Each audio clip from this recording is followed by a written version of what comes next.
네, 안녕하세요. 멋지동의 동명풍수 채널입니다. 오늘은 여러분들에게 7월의 한 글자 말씀드리겠습니다.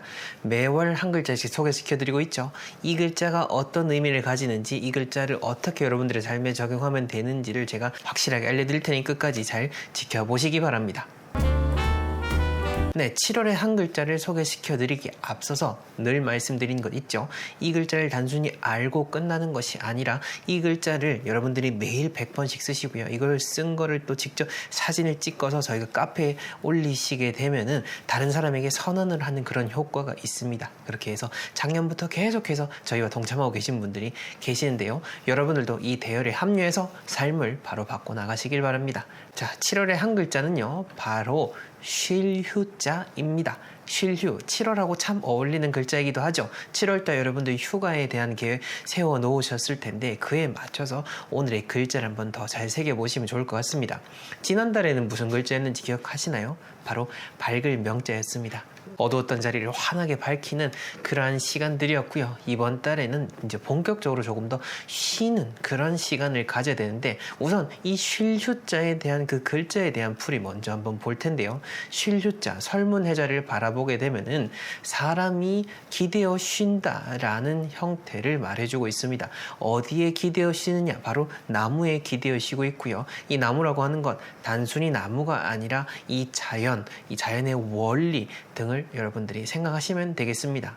먼 훗날 당나라 때에 또 쓰여진 책을 또 보게 되면은 조금 더 나아가서 사람이 나무 그늘 아래에서 쉰다라는 식으로 풀이가 되어 있습니다. 어떤 시기든 우리가 자연을 바탕으로 해서 쉬어간다라고 하는 그 의미가 중요한 겁니다. 여러분들이 생각하시는 그 쉼의 의미가 아니라 이 자연에 기대어서 쉰다, 충전한다. 이게 바로 오늘의 중요한 포인트인 겁니다. 자, 그러면 이 시기에 왜 이 글자가 의미 있는지도 한번 짚어봐야 되는데요. 지금의 시기, 여름이고요. 여름 중에서도 흙의 의미를 담고 있는 시기입니다. 여름인데 왜 흙이지? 라는 생각을 하실 텐데, 우리 오행이라고 하는 것은 목, 화, 토, 금, 수 이렇게 5가지가 있는데, 실은 이 가운데 있는 이 흙이라고 하는 거, 목, 화에서 금수로 넘어가는 이 가운데 토의 글자가 딱 박히게 되고, 1년 중에서도 지금의 시기가 바로 이런 토의 시기, 중간의 시기가 되는 겁니다. 만약에 이 자연의 원리에서 이 토라고 하는 것이 없었다라고 한다면은 목, 화, 금, 수라고 해서 무한한 어떤 그런 대립의 시기, 갈등 심화가 있었을 것이고, 또한 지금처럼 이렇게 자연이 순조롭게 흘러가지 않았었을 것입니다. 그걸 방지해주기 위해서 이 흙이라고 하는 개념이 탁 바뀌게 되는 것이고, 지금의 시기에 우리가 이 흙의 개념을 잘 알고 삶에 적용하는 것이 중요하다라는 거죠. 또한 지금이 한참 여름이니까 1년 중에서 아직 많은 시간이 남았다라는 생각이 들겠지만, 양력을 기준으로 해서 말이죠. 지금 이미 절반이 기울었죠. 또한 음력을 기준으로 해서 보자면 더 많이 1년이 기울어져 있습니다. 즉 전반전이 끝났다라고 생각을 하시면 되는 겁니다. 이제 후반전으로 접어들고 있는 거죠. 겉으로 보기에는 막 이렇게 여름철이겠지만은 속으로는 다시 그 음의 시기, 가을의 씨앗이 만들어지고 있는 시점이다라는 겁니다. 이러한 때일수록 더더욱더 쉼의 의미가 중요하기 때문에 제가 이달의 글자를 쉴휴로 정하게 된 겁니다. 자, 그러면은 이 글자를 어떻게 삶에 또 적용할 수 있을까요? 우선 첫 번째 포인트, 7월인 만큼 오늘은 첫 번째 포인트를 휴양지에 대한 개념으로 먼저 잡았는데요. 여러분들이 이 첫 번째 포인트에서 휴양지 선택할 때 진짜 쉴만한 곳으로 가셔야 된다라는 겁니다. 물론 많은 그런 직장에 다니시는 분들이 휴가철이라고 하는 것이 딱 정해져 있다 보니까 7월, 8월에 급격히 몰려들게 되죠. 그리고 이걸 성수기라고 해서 어느 곳을 가든지 사람이 북적북적하고, 진짜 휴가를 갔다 오고 나서 진짜 쉬는 것은 오히려 휴가 이후에 회사에서 쉬는 경우가 더 많지 않으실까라는 생각이 듭니다. 저도 예전에 회사를 다녔기 때문에 잘 알고 있고 합니다만은, 그래서 제가 말씀드리고 싶은 거는 물론 좋습니다. 이렇게 휴가철에 맞아서 여러 날 내가지고 전국 관광 곳곳을 가는 것도 좋은데, 근데 그래도 내 체력을 너무 소진시키는 그런 공간, 혹은 진짜 물반 사람반인 그런 곳으로 가서 내가 기운이 빠지고 내가 오늘 왜 왔지? 이 휴가 왜 왔지? 라는 생각이 들면은 안 가시는 게 좋다라는 점을 말씀을 드리고 싶습니다. 또한 어디든 나가고 싶다라고 한다면은 아직 우리는 우리나라는 정말로 많은 곳이 있거든요. 많은 곳이 있다 보니까 많은 사람들이 몰리는 곳 바로 옆에, 마치 그거와도 같죠. 맛집 옆에 있는 가게에 찾아가는 그런 의미로서 올해 휴가를 한번 보내보시면 어떨까라는 생각이 듭니다. 제가 이렇게 얘기를 드리면은 이제는 좀 많은 분들이 받아들이실 것 같아요. 왜냐면은 우리가 사람들이 살아가는 모습을 보게 되면요, 대부분 다 우리는 끌려가는 삶을 살고 있어요. 여름철이니까, 휴가철이니까 당연히 관광지, 당연히 많은 사람들이 몰리는 곳, 당연히라고 하지만 사실 당연하지가 않거든요. 당연히라고 해서 선택해서 가는 곳은 나를 피곤하게 하는 곳일 확률이 더 높다라는 거죠. 자, 그러니 굳이 남들 가는 곳 따라갈 거 없이 여러분들 혹은 여러분들의 가족들이 편안하게 쉴 만한 곳이면은 가까운 곳이든 먼 곳이든 다 그곳이 여러분들의 충전을 할 수 있는 그런 곳이 될 것이다 라는 점 제가 꼭 말씀을 드리고 싶습니다. 자, 그 다음 두 번째 포인트는 바로 풍수적인 포인트인데요. 집과 사람이 제가 연결되어 있다라고 말씀을 드렸죠. 사람이 쉬는 철인 만큼 집도 함께 쉬어줘야 되는 시기인 겁니다. 즉, 집을 쉬게 만들라라는 겁니다. 집을 어떻게 쉬게 하지라는 생각이 드실 텐데, 집을 쉬게 하려면은 여러분들이 집안에서 잘 쉬어야 되는 겁니다. 여러분들이 집안에서 잘 쉬어야 집도 함께 같이 쉬어갈 수가 있는 겁니다. 여러분들이 집안에서 막 어질러 놓고 계속해서 뭐 여러 가지 소리든 음식이든 뭐든 계속해서 채우는 것, 생산해내는 것만 하다 보면은 집도 함께 정신이 없어진다라는 거죠. 마치 농경지와도 같은 겁니다.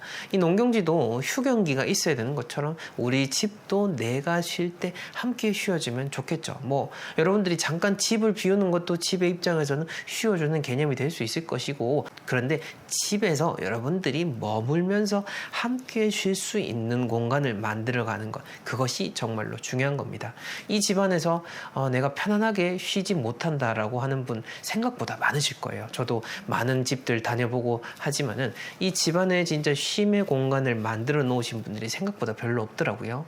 각각 공간을 맞춰서 개별화되어는 있습니다만은 일단 개별화에 초점을 맞췄을 뿐 그것이 안정적이다라고는 느껴지지 않는 그런 공간 배치, 그러한 삶, 그런 라이프 스타일을 갖고 살아가는 것이 우리들의 모습인 것 같아서 좀 안타까운 측면이 있는데, 어찌됐건 간에 여러분들이 이 쉼이라고 하는 것을 집안에서 만들어내는 것, 그것을 한번 해보시라라는 겁니다. 자, 그 다음 세 번째로는요, 여러분들의 생각, 머릿속을 쉬게 하는 거, 이게 정말로 중요합니다. 저도 사실 이게 잘 안 되다 보니까 여러 가지 책도 보고 삶 속에서 실천도 해보고 해서 말씀을 드릴 수가 있는 건데요.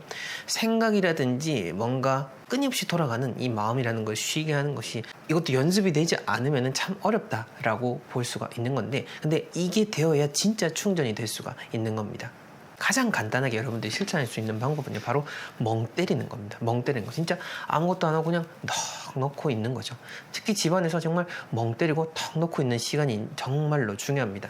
TV도 꺼버리고 아무것도 켜놓지 않고 그냥 정말 멍하게 밖을 바라보셔도 되고 눈 감고 있으셔도 되고 하면은 여러 가지 정말 생각들이 또 막 올라오게 됩니다. 막 올라오게 되는데 그거에 또 끄달리지 마시고 그냥 생각이 일어나면 일어나는 대로 그냥 이렇게 무심하게 있다 보면은 나도 모르게 조금씩 충전이 된다라는 것을 느낄 수가 있을 겁니다. 집안에 특히 우리가 TV를 끄는 것을 어색해하는 분들 많으실 거예요. 사실 이렇게 얘기할 수 있는 거는 제가 그렇게 살아왔기 때문에 이야기를 드립니다. 저는 지금도 뭔가 어떤 매체를 보는 것, 특히 TV나 영화를 보는 것을 정말 좋아합니다만은, 근데 예전보다는 집안에서 TV를 틀어놓는 시간을 많이 줄여나가고 있거든요. 그것은 일단 제 자신이 쉬기 위한 겁니다.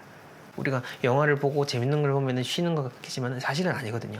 영화를 보고 TV를 보면서도 끊임없이 생각을 하고 어떤 감정이라는 것이 만들어지다 보니까 이게 또 한편으로는 에너지 소모가 될 수 있다는 겁니다. 이게 어떤 개념하고 또 비슷하냐면은, 왜 몸이 뭔가 많이 아프다라든지 장염이 났다라든지 하면은 뭔가를 먹어서 낫는 게 아니라 음식을 안 먹어서 나아야 되는 거거든요. 생각이랑 머리도 마찬가지인 겁니다. 뭔가를 집어넣어서 치유하고 힐링하는 것이 아니라 뭔가를 집어넣는 것을 스톱시킴으로 인해서 우리가 쉬고 편안해질 수가 있다라는 것이죠. 지금 제가 말씀드린 이 개념을 이해한다면 여러분들이 정말로 지혜로우신 분들이고 정말로 삶이 훨씬 더 편안해지실 수가 있을 겁니다. 자, 그리고 제가 한 가지만 더 말씀을 드리고 싶은 거는 이 쉼이 잘 되기 위해서는요, 여러분들 스스로를 다그치시면 안 됩니다. 제가 많은 의뢰인분들하고 만나고 또 그 공간에 가서 가족분들하고 또 대화를 해보면서 항상 얘기 드리는 것 중에 하나가 뭐냐면은 뭔가 스스로를 비하하려고 할 때마다 절대 그러지 마시라라고 하는 겁니다. 나를 비하하지 마시고 다그치지 마시고 지난 선택들을 후회하지 마시라라고 이야기를 드린 거죠. 지난 시간은 지난 시간인 거고요. 앞으로 다가오는 이 무수한 깨끗한 이 맑은 시간을 우리가 어떻게 선택하느냐는 여러분들의 의지에 달려 있는 겁니다. 또한 과거와의 단절을 통해서 이루어질 수가 있는 거죠. 자, 그러니 예전에 설령 나쁜 선택을 했었다라고 해도 여러분들 스스로를 다독이면서 그럼에도 불구하고 지금 이렇게 잘 지내고 있는 것에 감사하고 여러분들 스스로를 위로를 해줘야 그것이 진정한 힐링이 되고 충전이 되고 쉼이 되어서 또 다른 무언가를 해낼 수가 있게 되는 것입니다. 네, 오늘 이렇게 7월의 한 글자에 대해서 많은 이야기를 드려봤습니다. 이 풍수라고 하는 것, 자연의 이치라는 것을 제가 스스로 또 연구하고 또 강의를 하고 하다 보면요, 이 메커니즘이 정말 기가 막힙니다. 우리가 과학이라고 하는 것도 사실은 이 자연의 원리에서부터 바탕이 되고 그 철학 체계가 만들어진 것입니다. 과학으로는 밝혀지지 못한 것들, 원래 다 자연의 원리에서 있어 왔던 것들입니다. 그 자연의 원리에 맞게끔 여러분들이 행복한 7월, 정말 충전이 되는 7월이 될 수 있도록 제가 이 한 글자를 선정을 했으니 오늘 당장 이 영상을 보고 끝나자마자 한번 직접 펜을 꺼내 들고 아무 종이에다가 이 쉴유자를 100번 써보십시오. 100번 써보시고 사진 찍고 카페에 올리시면서 여러분들의 매일매일 달라지는 삶을 한번 지켜보십시오.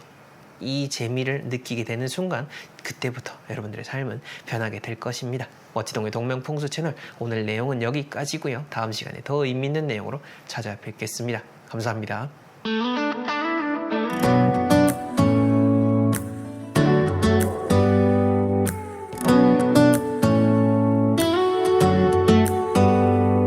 Do you hear that? My sanity about to break while everyone I know's out. On a trip, on a boat, on a lake, I'm tired of feeling